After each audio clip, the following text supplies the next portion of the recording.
বইপাঠ by আইকে চ্যানেলে আপনাদের সকলকে স্বাগতম। আমরা পড়ছিলাম গল্পে গল্পে বিশ্বভ্রমণ। আজকে নবম পর্ব। ব্রিটিশদের কাছে ডাচ সাম্রাজ্যবাদীদের পরাজয়। একটা অবাক করা তথ্য দিব এবার তোমাকে। বলো আমাকে, নিউ ইয়র্ক নগরী কারা প্রতিষ্ঠা করেছে এই ব্যাপারে জানো কিছু? রাশেদ বলল, নির্দিষ্ট করে বলতে পারছি না, তবে ধারণা করতে পারি যে ব্রিটিশরাই হয়তো প্রতিষ্ঠা করেছে।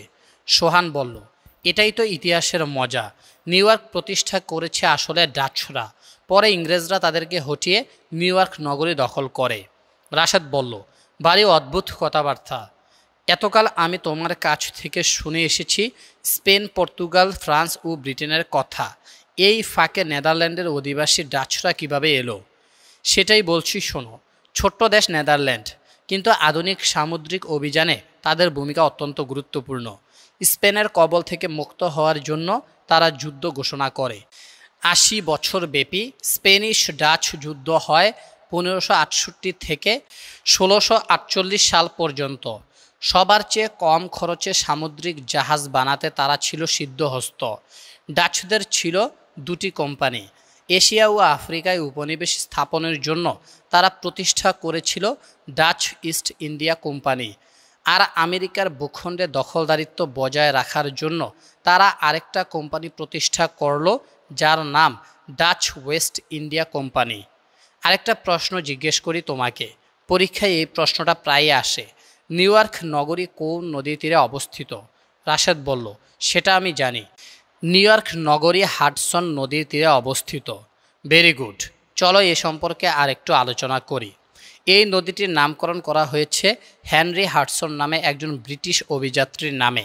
তিনি ব্রিটিশ হলেও ডাচদের পক্ষ নিয়ে আমেরিকা অভিযানে এসেছিলেন। আটলান্টিক মহাসাগরের উত্তর পশ্চিম হয়ে তিনি তখনও ভারতে আসার বিকল্প রাস্তা খুঁজছিলেন। ১৬০৯ সালে হেনরি হাডসন ম্যানহাটন দ্বীপপুঞ্জের খোঁজ পান। আমেরিকার পূর্ব উপকূল জুড়ে ব্রিটিশদের কলোনি স্থাপন শুরু হয়েছে পুরোদমে, কিন্তু ম্যানহাটান দ্বীপপুঞ্জ ও তার আশেপাশের এলাকাগুলোতে অল্প কয়েকজন ডাচ নাবিক বর্তমান নিউ ইয়র্ক নগরীতে বসবাস শুরু করলো। পুরো ব্যাপারটি দেখভাল করার জন্য সার্বিক তত্ত্বাবধানে রইল ডাচ ওয়েস্ট ইন্ডিয়া কোম্পানি। ১৬২৫ সালে এলাকাটা পরিণত হয় নিউ নেদারল্যান্ড কলোনি হিসেবে, আর রাজধানী হিসেবে গড়ে ওঠে নিউ আমস্টারডাম নগরী। ডাচদের এই বারন্ত অবস্থা সহ্য হয়নি ব্রিটিশদের। ডাচরা সংখ্যায় ছিল গুটি কয়েকজন। ১৬৬৪ সালে ব্রিটিশদের কাছ থেকে চিঠি পায় ডাচরা। ব্রিটিশরা এই নগরী তাদের কাছে ছেড়ে দিতে বলে। প্রতি উত্তরে ডাচরা আর কিছু করার সাহস পেল না। তারপর থেকে নিউ আমস্টারডাম নগরী পরিবর্তিত হয়ে নিউ ইয়র্ক নগরী হয়ে যায়। নিউ নেদারল্যান্ড হয়ে যায় নিউ ইয়র্ক প্রদেশ। একটা কথা মনে রাখতে হবে, সেটা হলো ব্রিটিশের কলোনিগুলো গড়ে উঠেছিল বর্তমান আমেরিকার পূর্ব উপকূলে। আমেরিকা মহাদেশের পশ্চিমে প্রশান্ত মহাসাগর, আর পূর্ব দিকে ইউরোপ আফ্রিকা অভিমুখে আটলান্টিক মহাসাগর। আটলান্টিক মহাসাগরের কূল ঘেঁষে ছোট ছোট ১৩টি প্রদেশ গড়ে উঠেছিল। রাশেদ জিজ্ঞেস করল, তার মানে বর্তমান আমেরিকার খুব ছোট্ট একটা অংশে ব্রিটিশ কলোনিগুলো গড়ে উঠেছিল।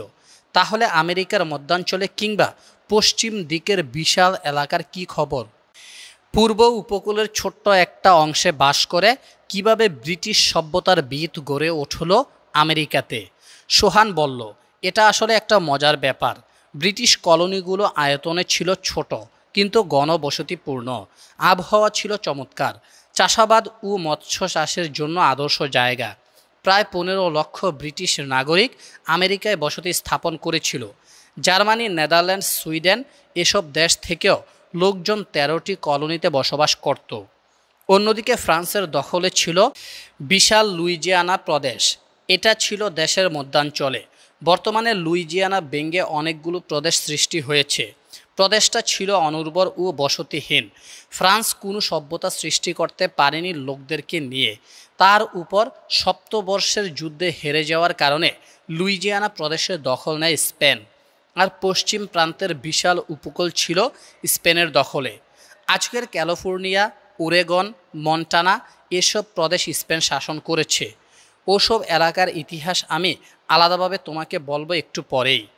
আরেকটা মজার ব্যাপার হচ্ছে বর্তমান টেক্সাস প্রদেশটি ছিল একটা স্বাধীন দেশ। এক পর্যায়ে এটি আমেরিকার সাথে অঙ্গীভূত হয়। রাশেদ বলল, আপাতত আমরা তাহলে ব্রিটিশের 13টি কলোনিগুলো নিয়েই তাহলে আলোচনা সীমাবদ্ধ রাখি, তারপরে ধাপে ধাপে মধ্যাঞ্চল ও পশ্চিম উপকূল নিয়ে আলাপ করা যাবে। সেটাই ভালো হবে, সোহান বলল। 13টি কলোনি নিয়ে গালগপ্প। তোমাকে প্রথমেই প্রশ্ন করি, আমেরিকার পতাকায় কতগুলো তারকা আছে? রাশেদ বলল, তা তো গুণে দেখি নাই। বর্তমানে আমেরিকায় মোট 50টি রাজ্য আছে। প্রতিটি রাজ্যকে প্রতিনিধিত্ব করার জন্য একটি করে মোট 50টি তারকা আছে। এমসিকিউ পরীক্ষার জন্য এই প্রশ্নটা প্রায়ই আসে। কিন্তু শুরুতে আমেরিকাতে রাজ্য ছিল মোট 13টি। এই 13টি রাজ্যকে সম্মান জানানোর জন্য লাল রেখা টানা আছে 13টি। এগুলো অবশ্যই মনে রাখতে হবে। রাশেদ আবার জিজ্ঞেস করল, সর্বশেষ অঙ্গরাজ্য কোনটি তাহলে? এটা জানতে তো আমার বাড়ি কৌতূহল। সোহান বলল, এটাও মনে রাখতে হবে। 1959 সালের আগস্টের 21 তারিখ হাওয়াই দ্বীপপুঞ্জ সর্বশেষ অঙ্গরাজ্য হিসেবে মার্কিন যুক্তরাষ্ট্র যোগ দেয়। আমেরিকার স্বাধীনতা যুদ্ধ। মিস্টার মামুন, এবার একটা জিনিস সম্পর্কে তোমার পরিষ্কার ধারণা থাকতে হবে। সেটা হলো ব্রিটেনের 13টি কলোনির কি এমন হলো যে তারা তাদের পিতৃভূমি ব্রিটিশের অধীনতা থেকে ছিন্ন হয়ে স্বাধীন দেশ হয়ে থাকতে চাইল। মনে রেখো, তৎকালীন ব্রিটিশের সামনে আমেরিকা ছিল কিন্তু একেবারে দুধের বাচ্চা। দুনিয়া জোড়া কলোনি বানাচ্ছে শক্তিধর ব্রিটিশরা। 1763 সালে সপ্তবর্ষের যুদ্ধের অবসানের পর ব্রিটেনের দাপটের সামনে দাঁড়ানোর ক্ষমতা পৃথিবীর আর কারো ছিল না। আমেরিকা ও কানাডার মাটি থেকে ফ্রান্সকে বিতাড়িত করেছে। ভারতবর্ষে ফ্রান্সকে শোচনীয়ভাবে পরাজিত করে ধীরে ধীরে ভারতবর্ষের শক্তি বাড়াচ্ছে ব্রিটিশরা। সেই ব্রিটিশের বিরুদ্ধে যুদ্ধ ঘোষণা করা কিন্তু চারটিখানি কথা নয়। কিন্তু আমেরিকার 13টি কলোনি হয়ে গেল ব্রিটেনের কাছে লক্ষিন্দরের বাসরঘর। ছিদ্র দিয়ে সাপ ঢুকবেই, যতই ব্যবস্থা নেওয়া হোক না কেন। সপ্তবর্ষের যুদ্ধে বিজয়ের পর ব্রিটেনের অহংকার আরও বেড়ে গেল বটে, কিন্তু যুদ্ধ করার মাসুল হিসেবে সে হলো ঋণগ্রস্ত। বিভিন্ন উপায়ে ট্যাক্স বাড়ানোর উপায় বের করতে লাগলো ব্রিটিশ রাজ। পাশ হলো নিত্য নতুন আইন। এসব আইন পাশের মাধ্যমে 13টি কলোনির উপর বাড়তি করের বোঝা চাপিয়ে দিল ব্রিটিশ রাজ। অসন্তোষ ছড়িয়ে পড়ল পুরো উপনিবেশ জুড়েই। তাছাড়া 13টি উপনিবেশ আর চাইছিল না এত দূর থেকে কেউ এসে তাদেরকে শাসন করুক। নিজেদের ভাগ্য তারা নিজেরাই গড়তে পারবে। সারা দুনিয়া যুদ্ধ করে বেড়ায় ব্রিটিশরা। এসব ঝামেলা থেকেও দূরে থাকতে চাইল 13টি কলোনি। অসন্তোষ প্রকাশের একটা ঘটনা বিখ্যাত হয়ে আছে ইতিহাসে। সেটা হলো বোস্টন টি পার্টি, 1773। 1773 সালের 16 ডিসেম্বর তারিখটি আমেরিকার স্বাধীনতা আন্দোলনের ইতিহাসে চিরস্মরণীয় হয়ে আছে। আগেই যেটা বলেছিলাম, ফ্রান্সকে হারিয়ে শক্তিশালী হয়ে ওঠা ব্রিটেন অর্থনৈতিকভাবে ছিল ঋণগ্রস্ত। আমেরিকায় ব্রিটেনের যে 13টি কলোনি আছে এগুলোর উপর একটার পর একটা করের বোঝা চাপিয়ে দিয়ে ব্রিটেন অর্থনৈতিক দুরবস্থা থেকে মুক্তি পেতে চাইল। এর ফল হলো হিতে বিপরীত। ব্রিটিশ শাসনের বিরুদ্ধে ক্ষোভ জমতে লাগলো। 13টি কলোনির লোকজন লক্ষ্য করল ব্রিটেন যা মন চায় তাই করে ফেলে।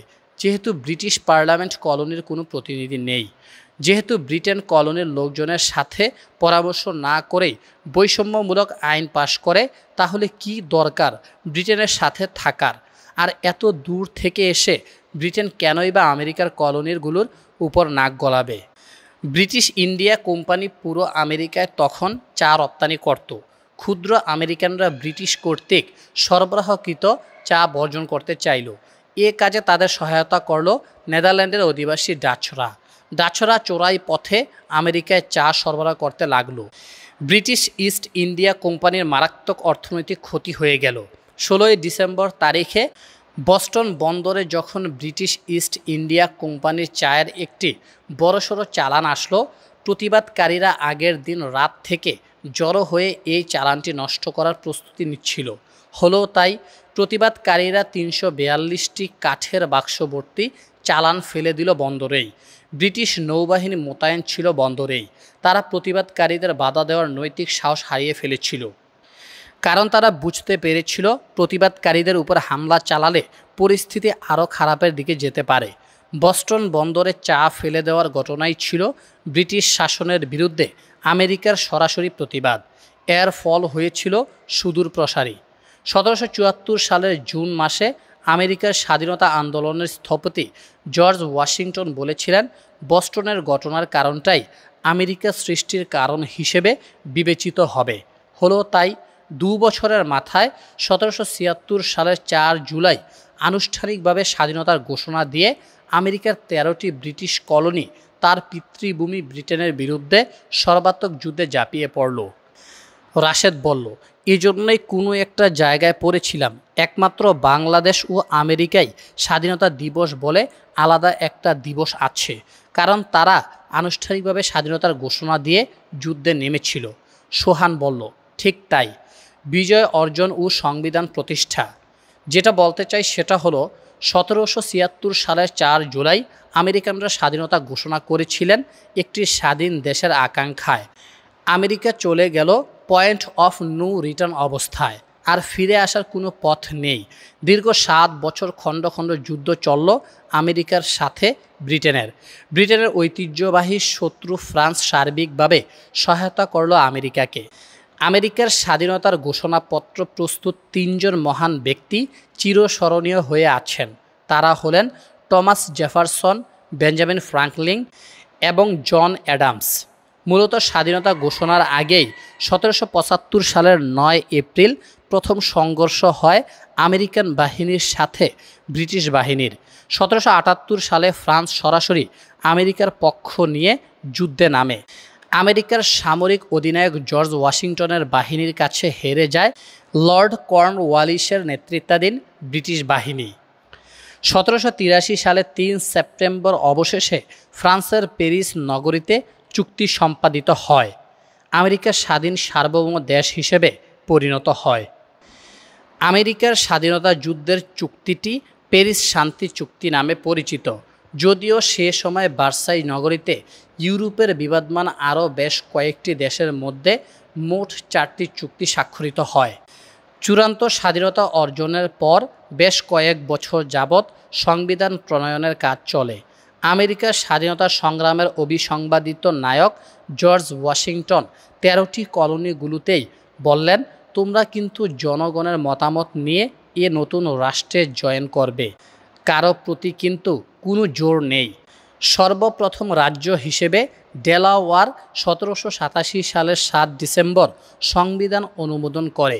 বিশ্বের সবচেয়ে ছোট সংবিধান হচ্ছে মার্কিন যুক্তরাষ্ট্রের। অত্যন্ত ছোট রাজ্য রোড আইল্যান্ডের সে কি তেজ, সে মার্কিন যুক্তরাষ্ট্রে জয়েন করবে না। ওয়াশিংটন বললেন, নো প্রবলেম, যা হোক। প্রায় 2.5 বছর পর 1790 সালের 29শে মে তারিখে রোড আইল্যান্ড জনমতের ভিত্তিতে যুক্তরাষ্ট্রে জয়েন করে। আমেরিকার প্রথম প্রেসিডেন্ট হিসেবে সর্বসম্মতভাবে নির্বাচিত হন জর্জ ওয়াশিংটন 1789 সালের 30 এপ্রিল। 4 বছর পর তিনি স্বেচ্ছায় ক্ষমতা ছেড়ে দিতে চেয়েছিলেন। লোকজনের অনুরোধে তিনি আবার ক্ষমতা নেন 1793 সালে। যদিও 1796 সালে ক্ষমতা ছেড়ে দিয়ে তিনি রাজনীতির রঙ্গমঞ্চ থেকে বিদায় নেন। চিন্তা করো, এশিয়া আফ্রিকার কত নায়ক মহানায়ক ক্ষমতা থেকে সরতেই চায় না, আর আমেরিকার স্বাধীনতা সংগ্রামে জর্জ ওয়াশিংটন 2 মেয়াদের বেশি থাকতেই চাইলেন না। মনে রেখো, আমেরিকা এমন একটা দেশ যেখানে কোনোদিন কোনো রাজা মহারাজা ছিল না, স্বৈরশাসক ছিল না, ক্ষমতালোভী কোনো উৎপীড়ক ছিল না। এ দেশটাতে সাধারণ মানুষের অধিকার সবচেয়ে বেশি সুরক্ষিত। আপনারা শুনছিলেন গল্পে গল্পে বিশ্ব ভ্রমণ। আজকে 9ম পর্ব শেষ হলো। ধন্যবাদ সবাইকে।